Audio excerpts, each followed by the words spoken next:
Lena had lived most of her life in a small desert town, where almost everyone knew everyone else. The town was quiet, dusty, and far from the busy world. Most days looked the same: children walking to school, shopkeepers opening their doors, and older people sitting outside their homes, talking about the heat or the price of food. In this simple world, Lena grew up quietly, almost like a shadow no one noticed.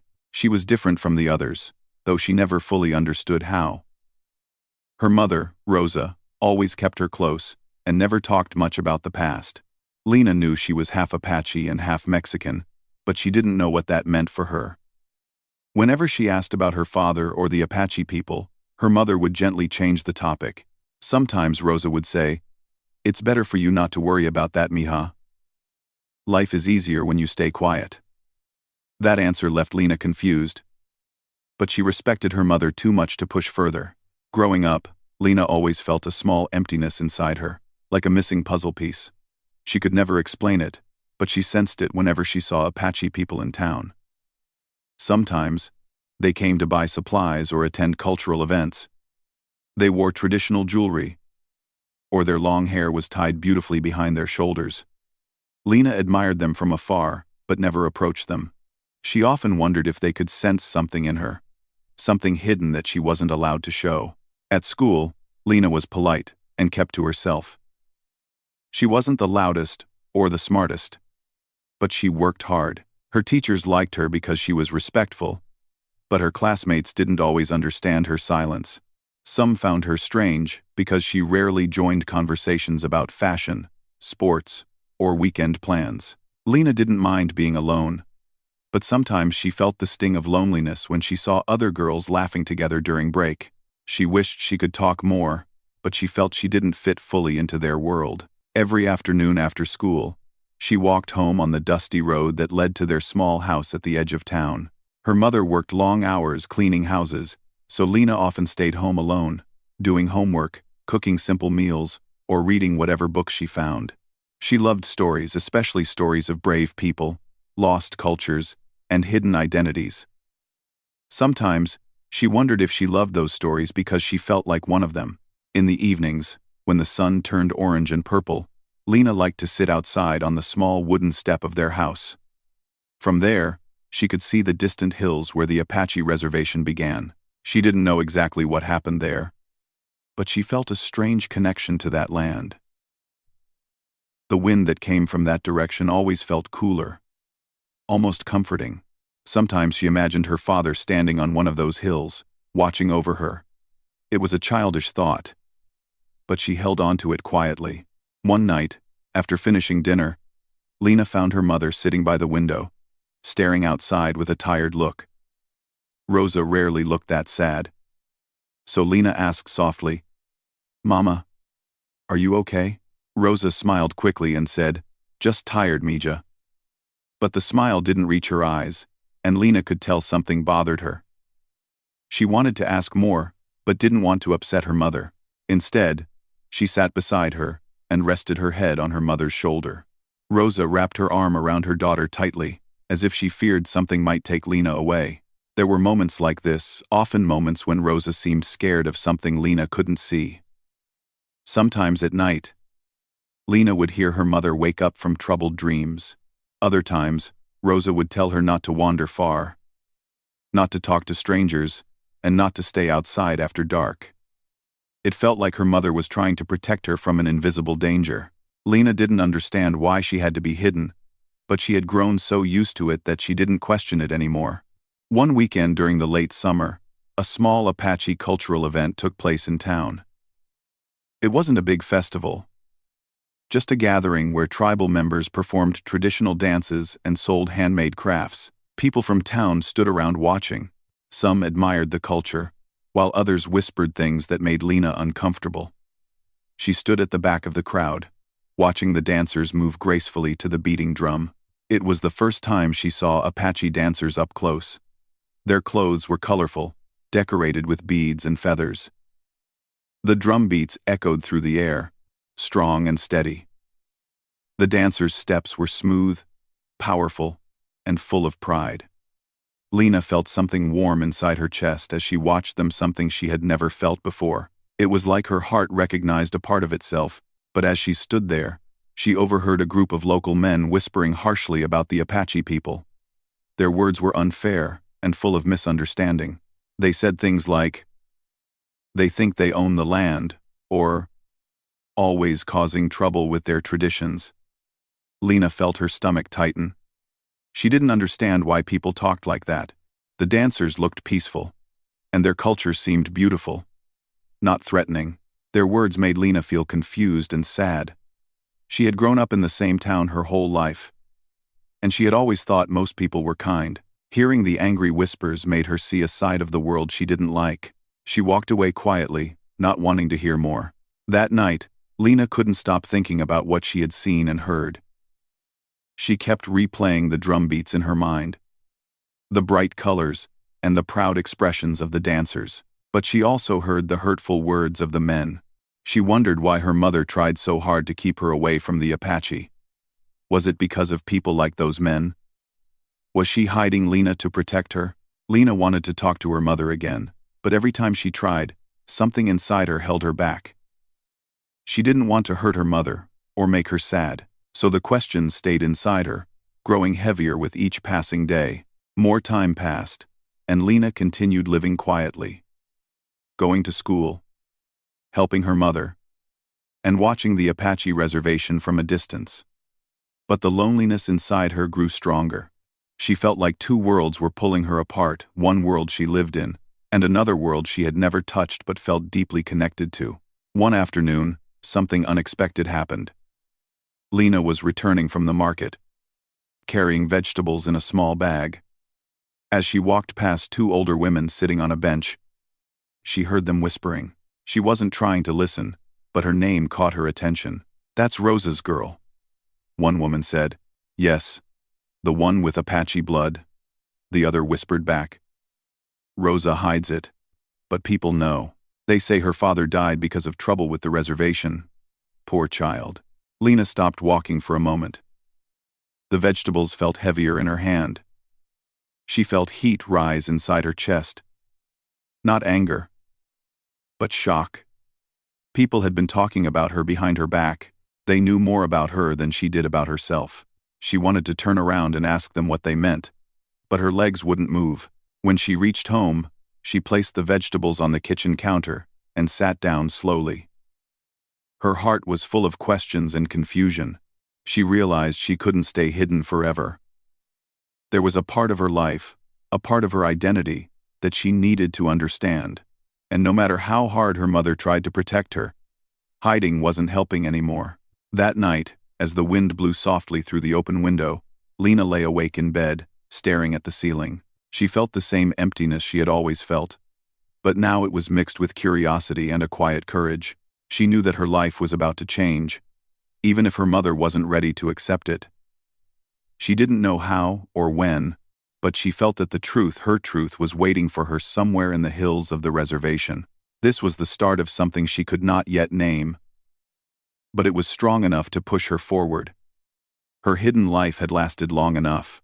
The world outside might not understand her, but she felt a strange strength rising inside her, whispering that one day she would understand who she truly was. Lena turned 18 on a warm morning in early spring. The sun was soft, not too bright, and the air carried the smell of dust and flowers. Life in the small town had not changed much, but something inside Lena had.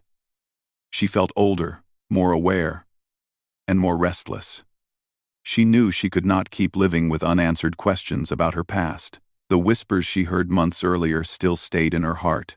Her father died because of trouble with the reservation. That single sentence changed the way she looked at her life. On her birthday, her mother made her favorite breakfast, warm tortillas with eggs and peppers. They sat at the small wooden table, and Rosa smiled gently at her daughter. "Happy birthday, Mija," she said, touching Lena's hand. "Thank you, Mama." Lena smiled back. But behind her smile, she carried the weight of everything she didn't know. After breakfast, Lena stepped outside to sit on the same wooden step where she spent many evenings. The hills of the reservation looked peaceful under the morning light. She felt drawn to them again, even more strongly than before. It was almost like the land itself was calling her. Later that day, as Rosa washed dishes, Lena walked into the kitchen with a steady look in her eyes. "Mama," she said softly, "I need to know the truth." Rosa froze for a moment. The plate in her hand slipped slightly, and the water stopped running. She turned slowly, studying her daughter's face. She had always known this moment would come, but she wasn't ready. "What truth, mija?" Rosa asked, though she knew exactly what Lena meant. "My father," Lena whispered. "The Apache part of me. Why have you hidden it? Why can't I know?" Rosa closed her eyes. She dried her hands with a towel and pulled out a chair. "Sit, mija." Lena sat down, her heart racing. She had imagined this conversation many times, but now that it was real, she felt nervous and hopeful at the same time. Rosa took a deep breath. "Your father, he was a good man, strong, kind, and full of love for his people." "Then why have I never seen him?" Lena asked gently. "He passed away before you were born," Rosa said, her voice trembling a little. "It was something your heart didn't need to carry when you were younger. So I tried to protect you." Lena nodded slowly, trying to process the truth. "Was he Apache?" "Yes," Rosa answered. "He belonged to the tribe. He loved their traditions, their land, their way of life, and he wanted you to grow up knowing both sides of your identity." Her voice cracked softly. "But things became difficult." "What happened?" Lena asked softly. Rosa looked away for a moment, staring out the window at the distant hills.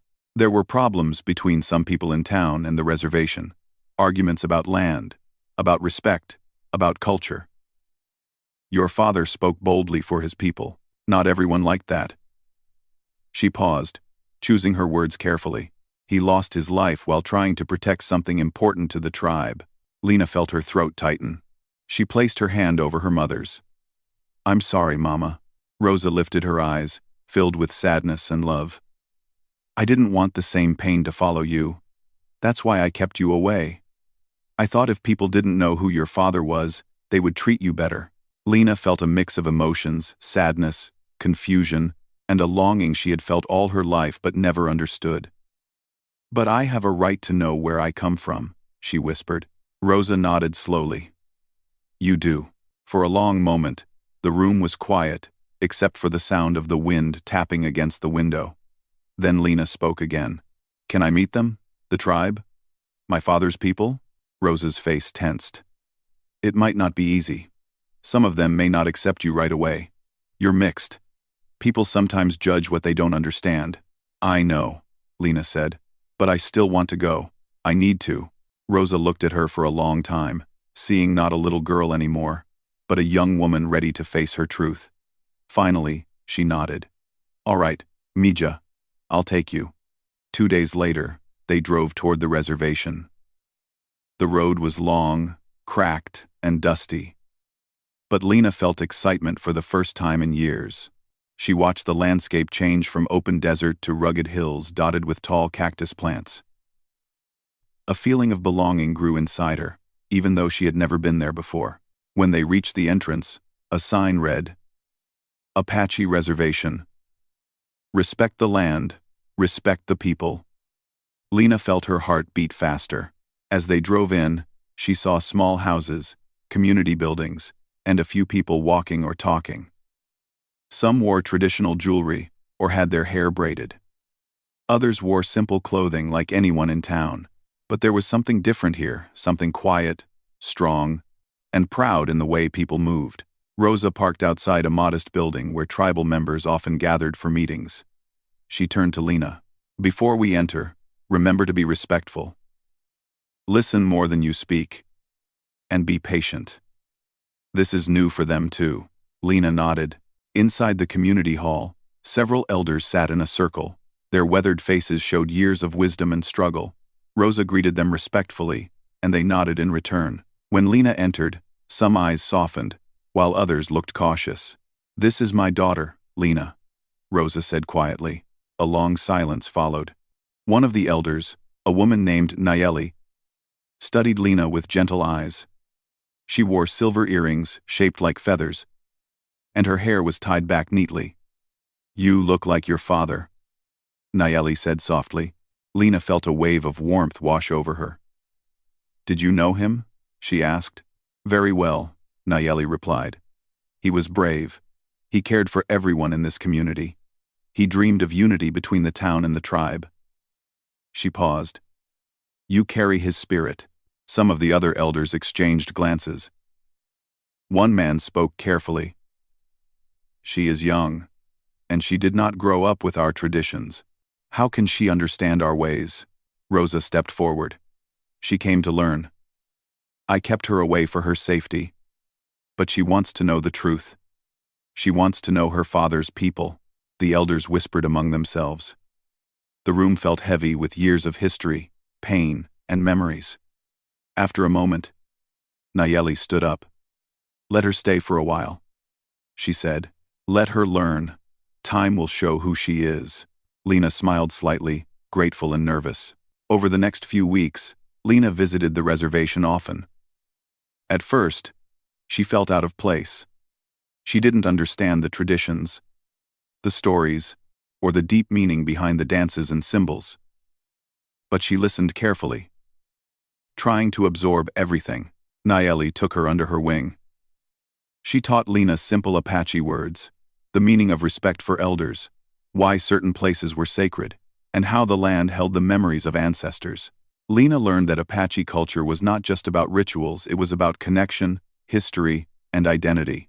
Sometimes, children from the reservation stared at Lena quietly, unsure of who she was.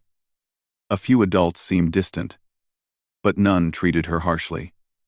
They simply watched, curious to see if she truly belonged. Lena understood their hesitation. She had not grown up with their traditions, yet she shared their blood. One afternoon, Nayeli took Lena to a quiet hill overlooking the reservation. The wind blew softly, carrying the scent of sage.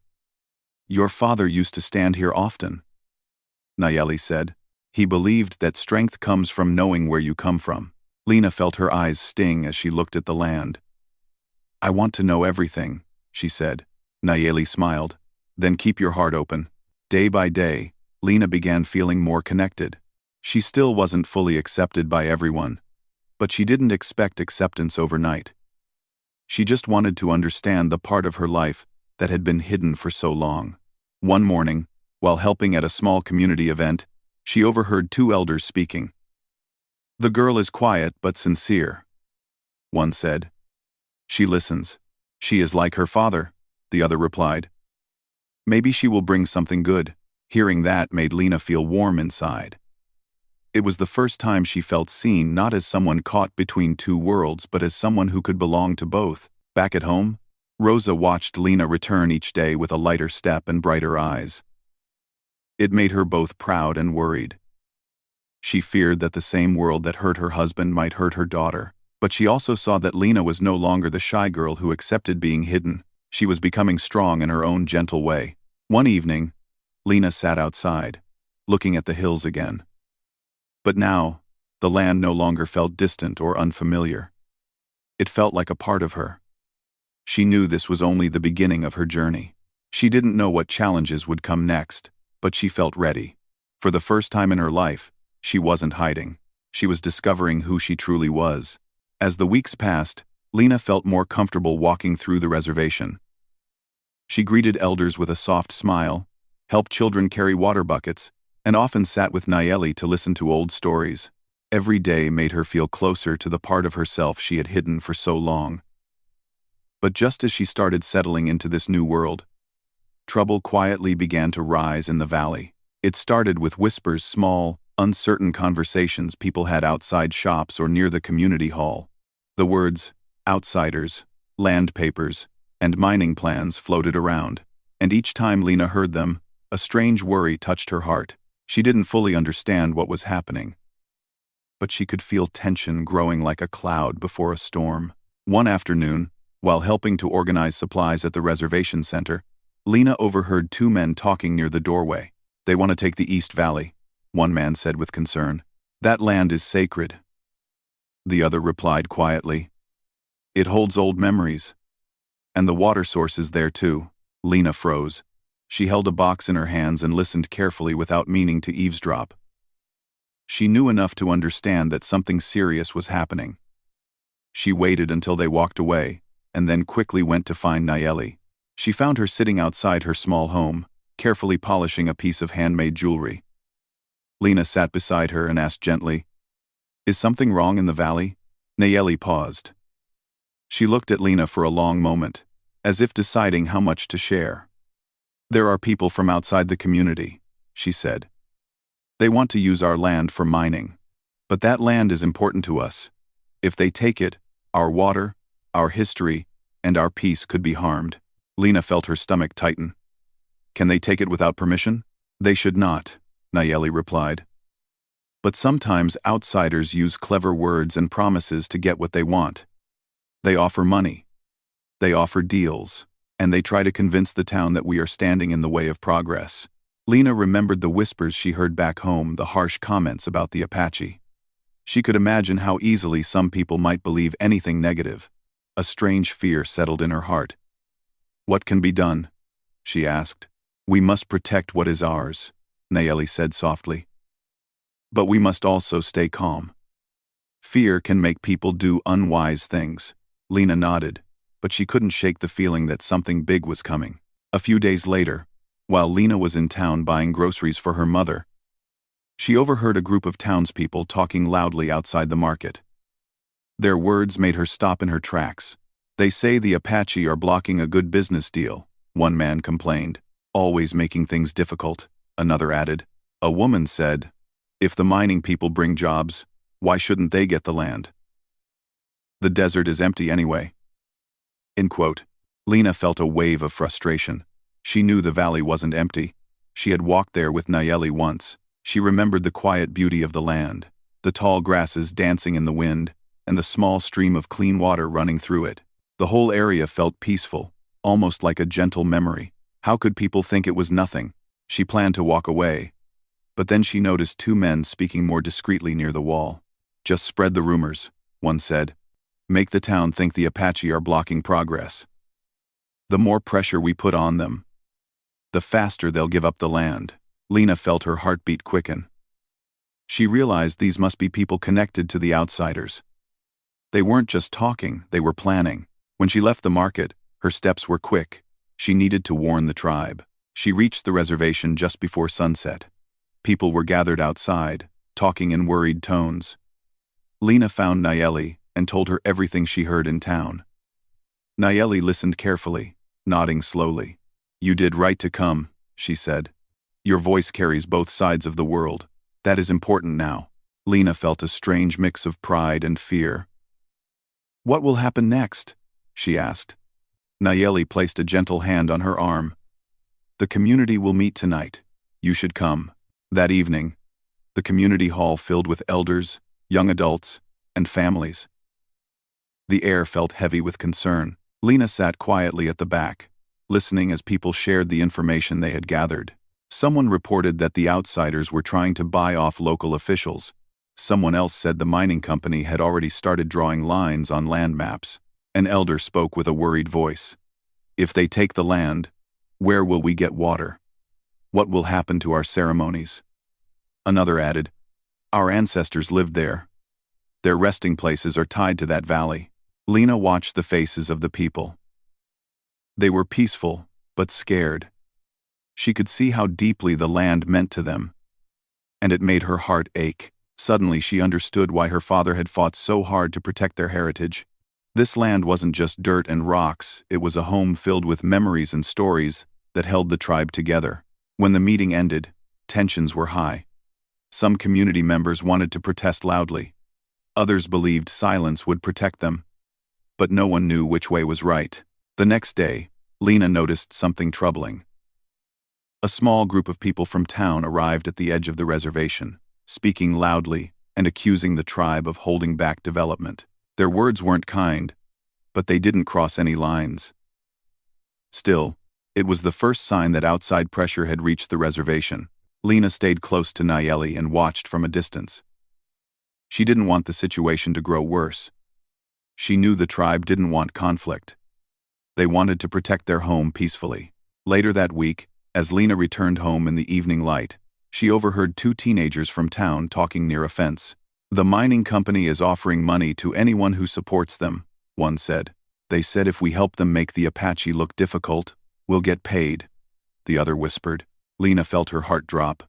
Lies were spreading. People were being bribed.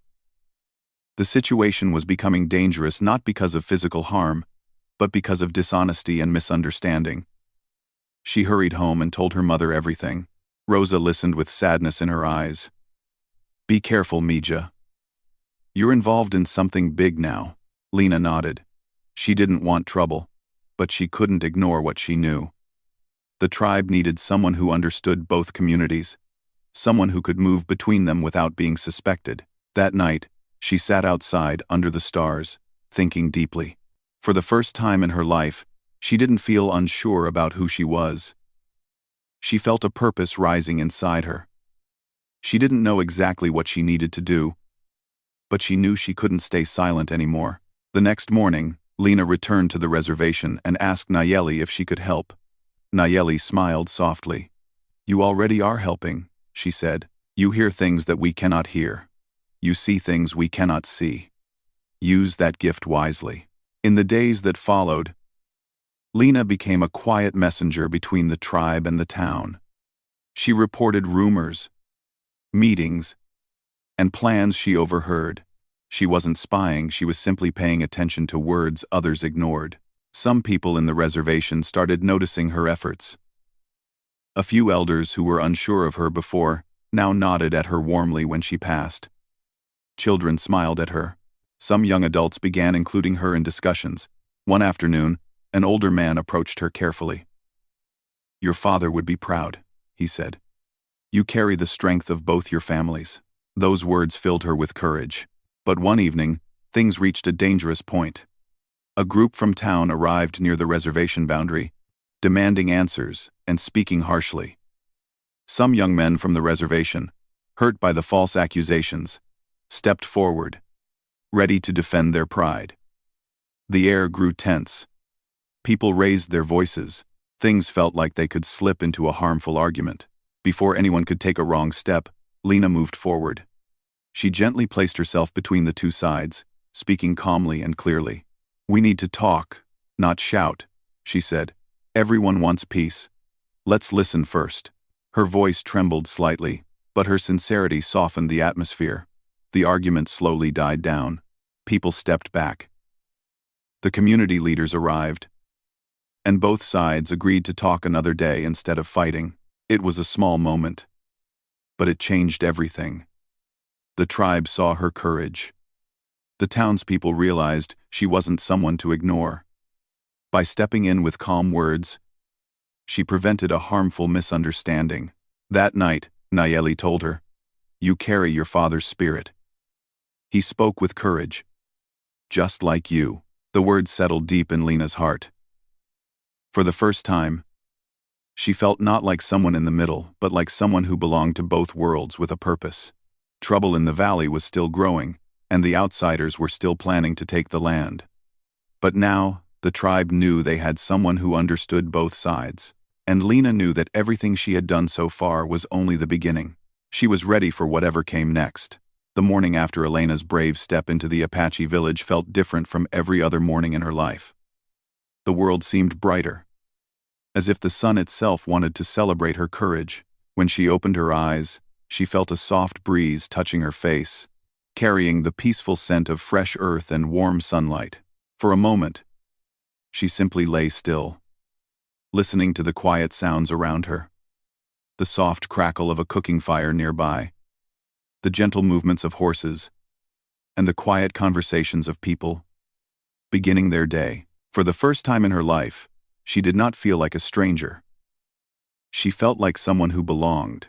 Elena stepped outside the small tent they had given her to rest in, and what she saw made her heart swell. The entire community was already awake, preparing food, cleaning tools, brushing horses, and talking with each other in warm voices. Children ran around laughing, older women were weaving baskets, and a few men were fixing saddles while sharing stories. Although everyone was busy with their own tasks, many paused to greet her with welcoming smiles. It was simple, but it meant everything. One of the village elders, a calm woman named Talina, approached her with a clay bowl in her hands. "You slept well?" she asked gently. Elena nodded. "Yes. Thank you. It feels peaceful here." Talina smiled warmly and offered her the bowl of warm cornmeal. "You brought peace with you," she said softly. "Last night, people spoke of your honesty. They say your courage opened a door we thought was closed forever." Elena felt a warm rush in her heart. She had never been praised like this. She had always grown up believing her mixed blood made her unwanted everywhere. Yet here, people were thanking her for the very thing she used to hide. After finishing her food, Elena walked around the village. She wanted to understand everything about the Apache way of life. She watched the women grinding grains, forming beautiful pottery, and teaching the little girls how to weave patterns into cloth. She watched the men carving wood, shaping tools, and guiding the younger boys in learning useful skills. It fascinated her how everyone worked together and how no one felt left out. As she explored, she saw a group of children drawing shapes in the sand. When they noticed her watching, they waved for her to come closer. "Do you want to play?" a little girl asked shyly. Elena hesitated. She had never really played with other children when she was young. Her mother always kept her distant, worried others might treat her differently. But these children were smiling at her with open faces, so Elena nodded. "Yes, I would love to." The children taught her a simple game where they drew symbols on the ground and tried to guess each other's drawings. Elena laughed with them as they tried to outsmart each other with strange shapes. For the first time in years, she felt what it was like to be carefree. Later in the afternoon, Chief Nazca called her to meet with the elders. She walked into the large gathering area with calm determination, though her heart beat faster than usual. She didn't know what they wanted from her, but she hoped it was something good. When she entered, all eyes turned to her. Not with judgment, but with respect. Chief Nazca spoke first. "Elena," he said in a steady voice, "our people wish to thank you. You brought a message that helped us understand your mother's truth. You helped us step away from misunderstanding, and for that, we wish to honor you." Elena felt her chest tighten. She had never expected anything like this. Talina, the elder woman, stepped forward and handed Elena a beautifully woven cloth. It was made of soft material, decorated with bright colors and small beads. "This is for you," she said kindly. "It is a symbol of connection and trust." Cries. Elena touched the cloth gently. She could tell it had taken many hours of hard work. "Thank you. I don't know what to say." "You do not need to say anything," Chief Nazca told her. "We hope you will stay with us for some time. Learn our ways. Share your knowledge too. You belong to both worlds, child. That makes you strong." Those words echoed in her mind. She belonged to both worlds. Her entire life, she believed belonging to two cultures made her unsafe. She believed it made her someone who had to hide. But now she saw a new truth. It made her someone who could connect people. Someone who could build bridges where others only saw walls. She felt herself grow calmer at the thought. For the next several weeks, Elena remained in the village. She learned everything she could, from cooking methods to language expressions, from herbal knowledge to the meaning behind dances and celebrations. Each day she worked beside the women, gathering plants from the forest, learning how to grind them gently into healing pastes. She enjoyed learning the songs they sang during work. Their voices rose softly in the fields, creating a warm harmony that made even long tasks feel pleasant. But Elena did not only learn, she also shared. She showed the children how to write simple English words, something they found surprisingly enjoyable. She helped Talina organize herbs more efficiently. She even assisted Chief Nazca in communicating with a nearby trading family by writing clear messages on paper that both sides could understand. Every small thing she did, people appreciated. For the first time in her life, she felt useful. One evening, The village prepared for a celebration. The air smelled sweet with roasted corn and freshly baked bread. People decorated the open grounds with colorful fabrics and handmade ornaments. Drums and flutes were set in place, and families gathered closely, chatting with excitement. Elena asked Talina, "What are we celebrating?" Talina smiled. "We celebrate gratitude. We celebrate peace. And we celebrate new beginnings." Elena felt her heart beat faster. Was she the reason for this celebration? She didn't want to assume anything, but part of her hoped so. As the sun sank behind the hills, painting the sky with soft orange and pink colors, the ceremony began. Chief Nazca stood in the center. Holding a small, carved wooden bowl filled with sweet-smelling herbs, the music started slow, rhythmic, and full of emotion. Then the chief raised his hand. "Tonight," he announced, "we celebrate harmony. And we honor someone who reminded us of the path of unity." He turned toward Elena. Everyone followed his gaze. Elena's breath caught. Chief Nazca continued, "She came to us with truth in her heart. She came to us with courage. And she showed us that fear can become understanding when someone chooses honesty.